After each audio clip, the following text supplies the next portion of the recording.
네, 윤석열 대통령에게 공수처가 구속영장을 청구했다는 소식 전해드렸습니다. 현직 대통령에 대한 체포영장 청구, 이와 관련해서 스튜디오에 나와 있는 법조팀 조희원 기자와 이야기를 나눠보도록 하겠습니다. 어서 오십시오.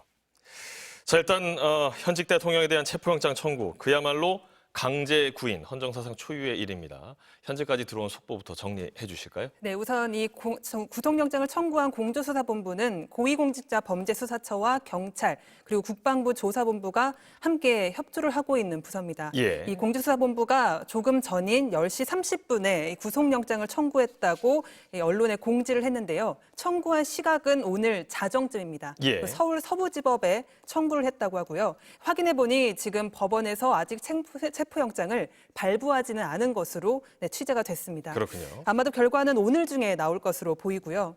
통상적으로 수사기관은 이 피의자가 2번이나 3번 정도 소환 조사에 불응할 경우에 이 체포영장을 청구를 합니다. 예. 윤 대통령의 경우에는 이미 3번이나 이 소환 통보에 불응을 했기 때문에 사유는 충족이 됐습니다. 예.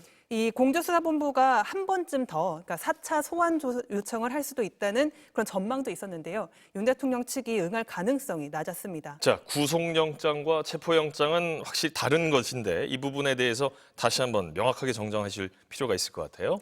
네, 일단 체포영장을 지금 청구한 상황이고요. 그렇죠. 네, 그리고 체포영장 청구는 구속영장을 하기 전에 먼저 체포를 해서 한 48시간 정도 네. 조사를 해보겠다라는 이유로 청구하는 영장입니다. 그렇습니다. 현재는 체포영장을 청구했고 아직 맞습니다. 발부가 되지는 않은 상태다. 맞습니다. 예. 네. 일단은 지금 공수처에서는 한 번 더 소환 조사를 할지도 검토를 했던 것으로 논의를 했던 것으로 알려졌는데 그렇군요. 지금 윤 대통령 측의 태도를 보면 예. 소환 조사를 한 번 더 한다고 해도 응할 가능성이 낮은 상황이었습니다. 자, 그 부분은 이제 하나씩 좀 짚어보도록 하죠. 먼저 체포영장을 청구한 현재 상태에서 어떤 혐의로 체포영장을 청구했느냐, 이 부분이 더 중요할 것 같습니다. 네, 일단 공조수사본부가 조금 전에 공지를 했을 때는 예. 혐의까지 공개하지는 않았습니다. 아직 영장 내용이 확인되지는 않았는데요. 이 앞서서 윤 대통령에게 소환을 요청할 때 적용을 했던 혐의를 보면은 예. 이 내란 우두머리와 직권남용 권리행사 방해 혐의였습니다. 권리행사 방해 혐의. 네, 같은 혐의로 아마 추정이 되고요. 예. 그리고 앞서 공수처가 먼저 기소했던 이 내란 사태의 공범이었던 김용현 역시 내란 중요 임무 종사 그리고 직권 남용 혐의였습니다. 그렇습니다. 그러니까 윤 대통령도 이 두 가지의 혐의로 지금 체포영장이 청구된 것으로 추정이 됩니다. 자, 권리행사 방해 혐의를 들어서 체포영장을 청구했는데 영장을 일단 결국은 발부를 했다라고 하는 것 여러 가지 고려했던 점이 있지 않았을까 싶어요. 네, 맞습니다. 아직 예. 발부는 되지 않았지만 일단 공조수사본부가 조사하는 내용 중에서 예. 윤 대통령이 김용현을 통해 혹은 윤 대통령이 직접 이 내란에 가담했던 군 관계자들에게 이 지시를 내렸던 사실들이 많이 증언이 나왔습니다. 증언이 나왔죠. 네, 일단 계엄 선포 전부터 해제 결의 이후까지 적어도 6명의 군 그리고 경찰, 국정원 수뇌부에 적어도 7차례 이상의 체포 그리고 국회 봉쇄 등의 위헌 위법한 지시를 반복해 내린 것으로 김용현 전 장관의 기소 공소장에 적혀 있습니다. 예. 일단 하나씩 따져보면요. 윤 대통령이 직접 전화한 사람들이 있습니다. 계엄 사태 당시에요. 예. 먼저 조지호 경찰청장 그리고 김봉식 서울경찰청장인데요. 이 국회의원들을 다 체포하라. 그리고 다 포고령 위반이니까 잡아들여라. 이렇게 전화를 해서 지시한 것으로 확인이 됐고요. 예. 그리고 박안수 참모총장에게도 전화해서 이 조지호 청장에게 포고령에 대해 알려줘라라고 하면서 직접 지시를 했습니다. 그리고 이진우 수도방위 사령관에게도 이 본회의장 가서 4명이 1명씩 끌어내라 이렇게 구체적인 지시를 했다고 진술 과정에서 나온 것으로 확인이 되고요. 예. 그리고 실제로 이 총을 쏴서라도 그리고 문을 부숴서라도 들어가서 끌어내라. 그리고 해제 요구안이 가결된 1시 이후에도 이 이진우 사령관에게 전화해서 내가 2-3번 계엄 선포하면 된다. 그러니까 계속 진행해라 이런 지시들을 했습니다. 예. 마찬가지로 곽종근 특정사령관이나 홍장원 국정원 1차장에게도 전화해서 계속 지시를 내렸던 것으로 확인이 되고 있습니다. 그렇군요. 자, 그렇다면 영장은 일단 발부가 현재 되지는 않았지만 청구는 됐습니다. 네.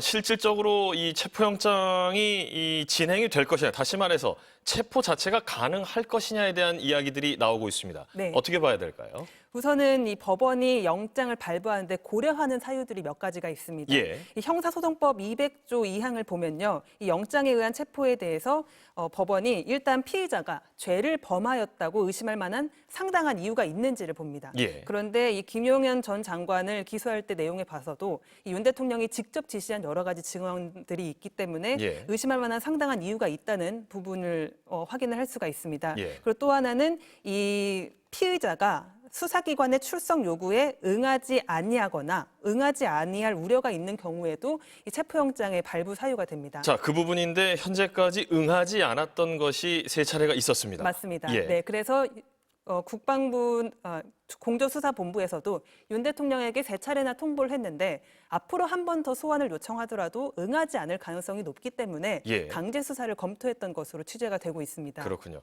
체포를 한다면 어느 정도 기간의 체포가 가능하다고 봐야 할까요? 일단 지금 체포영장이 만약에 발부가 된다면 예. 체포영장의 유효 기간은 7일 동안입니다. 7일이요. 네, 그리고 이 피의자가 소재가 불분명하거나 어디 있는지 알 수 없을 경우에는 예. 충분히 소명을 한다면 기간이 더 길어질 수는 있습니다. 예. 네. 그 이후에 자 이제 체포와 구속은 다르다고 말씀을 드렸는데 체포영장이 발부가 된 이후에 시간이 흘러서 이제 구속영장 청구가 될 것이냐 이 부분도 중요한 쟁점이 될 것 같습니다. 맞습니다. 이 형사소송법을 보면요. 예. 우선 체포한 피의자를 최대로 조사할 수 있는 시한은 48시간입니다. 예. 48시간이 지나면은 구속영장을 치거나 아니면은 피의자를 풀어줘야 합니다. 예. 그래서 일단은 윤 대통령의 신병을 일단은 확보를 한다면은 48시간 동안 조사를 할 것으로 보이고요. 그렇군요. 그리고 체포영장을 현직 대통령에 대해 체포영장을 청구한다는 것은 구속하겠다는 의지가 있는 것으로 볼 수 있습니다. 예. 그래서 아마 조사 끝에 구속영장까지 치지 않겠느냐는 게 법조계의 시각입니다. 그렇군요. 자, 체포영장, 구속영장에 대한 이야기까지 해봤습니다. 그렇다면 윤석열 대통령을 실질적으로 체포를 하고 또는 구속까지 진행한 다음에 조사를 진행하겠다라고 봐야 할 터인데 이 조사 과정에서 윤석열 대통령을 통해서 확인할 내용들 어떤 것이 있다고 봐야 할까요? 네, 일단 윤 대통령이 내란을 공모한 것으로 주요 공모한자로 지목됐던 김용현 전 장관의 기소 내용을 보면은 좀 예. 확인할 내용들이 될 수 있는데요. 일단 지금 윤 대통령이 다른 군 관계자들에게도 직접 지시한 정황도 많이 나왔고 예. 김용현 전 장관과 적어도 올해 3월부터는 이 내란죄 그리고 비상계엄을 공모를 했다라는 게 적시가 되어 있습니다. 따라서 그렇군요. 윤 대통령이 실제로 이 비상계엄을 언제부터 계획을 했는지 그리고 구체적으로 이런 지시를 내린 게 맞는지를 예. 확인을 할 것으로 보이고요. 일단은 국무위원들과 군 관계자들도 참고인으로 상당히 많은 숫자가 조사를 받았습니다. 예. 구속까지는 되지 않았는데요. 그래서 공수처 관계자는 일단 윤 대통령을 반드시 조사해야 되는 상황은 아니다. 이미 증언이 많다 이렇게 얘기를 했습니다. 그런데 최선을 다해서 적법한 절차를 지켜나가야 되겠다고 이렇게 얘기를 했는데요. 그래서 현직 대통령을 불러서 이런 증언들이 맞는지를 한 번 더 확인하는 단계를 밟을 것으로 보입니다. 예. 자, 윤석열 대통령이 조사 또 체포, 구속 이런 이야기가 나오게 되는 과정에서는 최근에 김용현 전 국방장관에 대한 이 검찰의 이 기소 내용에 따른 보도자료 내용에 굉장히 충격적인 내용이 담겨 있었습니다. 그중에서 총을 쏴서라도 문을 부수고 들어가서 끌어내라. 맞습니다. 또 뭐 계엄 두세 번 하면 돼. 뭐 이런 발언들이 있었던 것으로 기소 내용이 이 보도자료에 고스란히 드러났는데요. 자, 이 김용현 전 국방장관에 대한 이야기도 지금 하셨으니까 내란의 현재 주요 공범으로 꼽히고 있지 않겠습니까? 이 김용현 전 국방장관에 대한 최근 기소, 이 공소 내용은 또 어떤 내용들이 있었는지 이 부분도 좀 정리가 필요할 것 같습니다. 네, 제가 검찰에서 공소를 한 다음에 배포했던 보도자료를 지금 가지고 나와봤는데요. 예. 이 검찰은 일단 여기를 보면은 김 전 장관의 공소 내용을 설명하면서 윤 대통령의 이름을 상당히 많이 적시를 했습니다. 그렇군요. 49번을 썼는데요. 대통령이라는 단어를 김용현 전 장관을 지칭하는 이 피의자라는 단어보다 많았습니다. 예. 여기를 보면은 대통령이 김용현을 시켜서 군 관계자들에게 지시를 했다 이런 내용들이 상당히 많이 들어가 있고요. 예. 윤 대통령이 직접 지시한 것도 있고 김용현 전 장관이 직접 군 관계자들에게 지시했다는 내용도 상당히 많은데요. 예. 좀 주목할 만한 점은 이 검찰이 보도자료에 국헌 문란의 목적이 인정된다고 적시한 부분입니다. 국헌 문란에 대한 목적이 인정된다. 인정된다. 네, 이게 내란죄의 구성 요소입니다. 그렇죠. 네. 대통령이 위법하고 위헌한 비상계엄을 선포를 했고 예. 역시 위법하고 위헌한 포고령을 발령을 했고 무장한 군과 경찰을 동원해서 국회를 봉쇄했다고 적시를 했습니다. 예. 그래서 이를 통해서 대통령과 김용현의 행위는 이 같은 행위는 헌법에 의해서 설치된 국가기관인 국회 그리고 국회의원, 선관위를 강압해서 권능 행사를 불가능하게 한 행위에 해당한다라고 얘기를 했습니다. 예. 이건 내란죄가 성립된다는 얘기를 적어놓은 겁니다. 그렇군요. 네.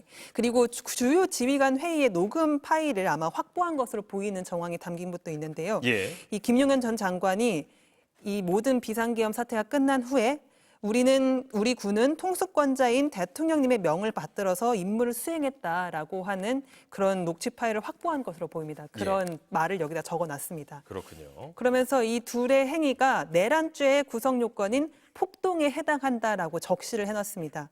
그러니까 여의도 국회와 민주당사가 있는 그리고 선관위가 있는 과천, 뭐 수원, 관악구 이런 곳에 일대의 평온을 해했다고 이게 법원이 그 검찰이 판단한 부분입니다. 예. 그러면서 이게 폭동을 일으킨 것에 해당하기 때문에 내란죄가 성립된다는 그런 내용을 적어놨습니다. 예.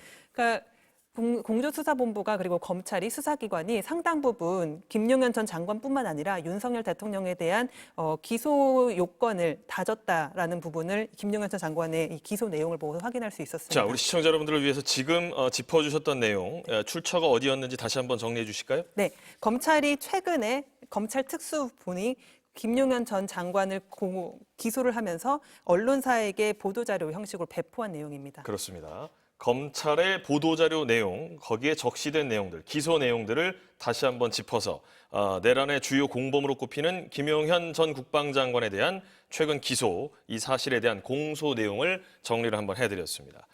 자, 그렇다면 이제 이 시계는 헌재 심판에 대한 이야기로 넘어가야 되지 않을까 싶어요.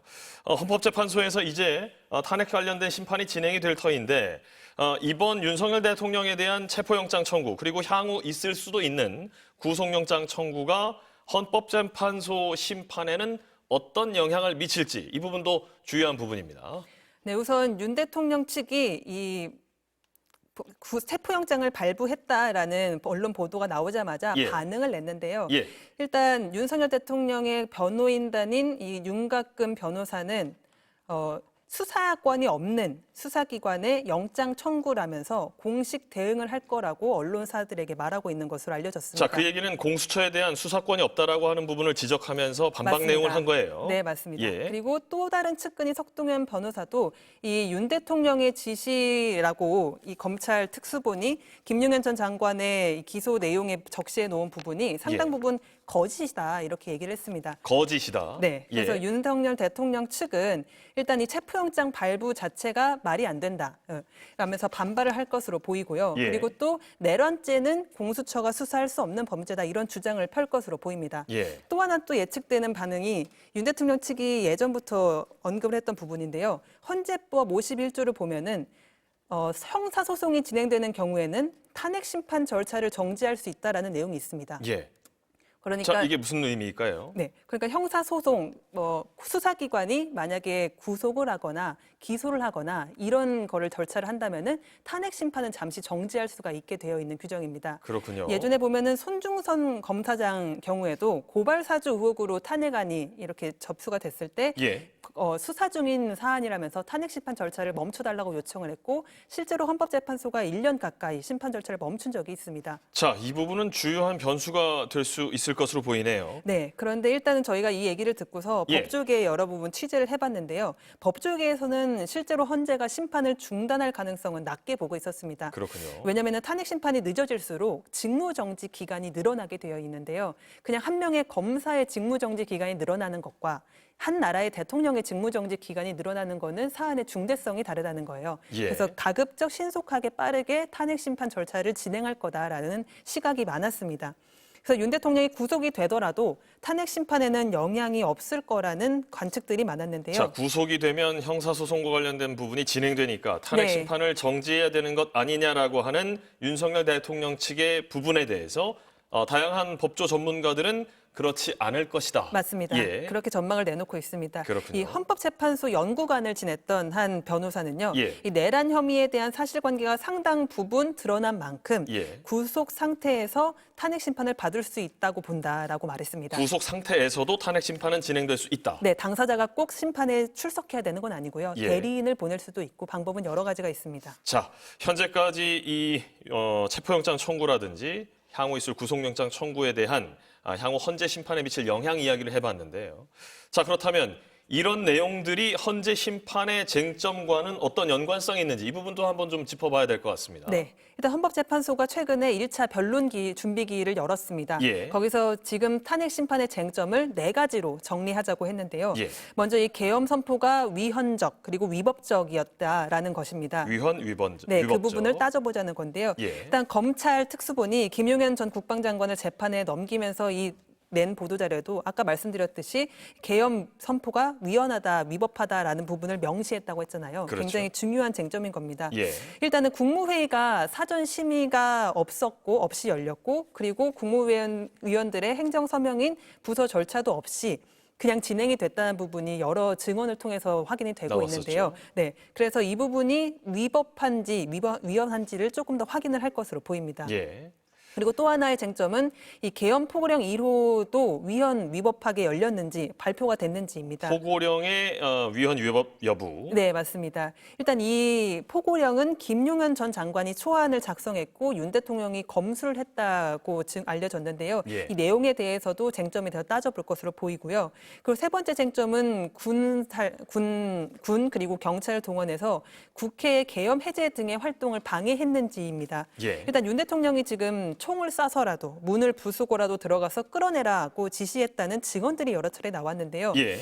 그렇다면은 이거는 국회의원들이 모이는 거를 실제로 방해한 것 아닌지, 실제로 그런 지시가 있었던 게 맞는지가 일단 쟁점이 될 것으로 보입니다. 그렇군요. 그리고 마지막 쟁점은요. 마지막은 네, 중앙선관위 전산실 서버 압수수색 행위입니다. 예. 이 지시 역시 윤 대통령이 내린 게 맞는지, 그리고 실제로 서버를 압수수색해서 무엇을 확인하려 했는지를 쟁점으로 따져볼 것 같습니다. 다시 말해 부정선거와 관련된 활동에 대해서 실제 활동이 있었는지. 네, 그리고 영장이 없었는데 예. 영장 없이 선관위를 압수수색했는지 이런 것들을 따져볼 것으로 보입니다. 영장 없이 압수수색을 진행했었는지 이 4가지 여부를 통해서 헌재 심판의 쟁점으로 정리를 해주셨습니다. 네. 자, 이제 그렇다면 최종 판단은 향후에 헌재로 넘어가게 되지 않을까 싶습니다. 그렇지만 현재 계속해서 논의가 되고 있는 부분 중에 하나, 헌재 재판관 중에 1인이 6명의 결정을 반대하게 될 경우에 그렇다면 탄핵은 진행되지 않을 수 있는 현재 상황 아니겠습니까? 네. 현재 어떻게 흘러가고 있는지요? 네, 말씀하신 것처럼 현재 헌법재판관이 6명입니다. 예. 후임 3명이 아직 채워지지 않아서 6명인데요. 탄핵 심판을 인용하려면은 6명 전원의 찬성이 필요한 상황입니다. 그런데 여러 가지 언론 보도 취재 상황으로는 1명이 반대하고 있는 것으로 알려졌는데요. 이 이진숙 전 방통위원장 가처분 심판대를 보면요. 예. 현재는 6명이 다 결정을 내릴 6명만 되면은 결정을 내릴 수가 없어서 기각은 불가능하다 이렇게 얘기했습니다. 예. 한 명이 반대하거나 하면은 인용 역시 불가능하다는 얘기가 되는데요. 국회가 일단 지난 26일 본회의에서 후임인 정계선, 마은혁, 조원창 후보자에 대한 인사청문안을 의결하긴 했습니다. 그래서 이 임명안이 지금 최상목 권한대행한테 올라가 있는 상태로 알려졌는데요. 예. 아직 재가가 나지 않고 있습니다. 그런데 어제 이 제주항공의 참사로 인해서 최상목 권한대행이 재가를 하는데 조금 더 절차가 늦어질 수 있다 이런 반응이 정치권에서 나오고 있습니다. 그렇군요. 이에 대해서 헌재도 계속해서 이 1인에 대한 부분 또는 3명의 추가 임명과 관련된 부분에 대한 입장 얘기도 계속해서 전해주고 있습니다. 맞습니다. 예, 자 지금까지 윤석열 대통령 체포영장 청구에 대해서 그리고 향후 있을 구속영장에 대한 부분 그리고 공수처가 과연 어떤 부분을 조사할지 그리고 향후 있을 탄핵 심판에 대한 이야기까지 법조팀의 조희원 기자와 이야기 나눠봤습니다. 수고 많으셨습니다.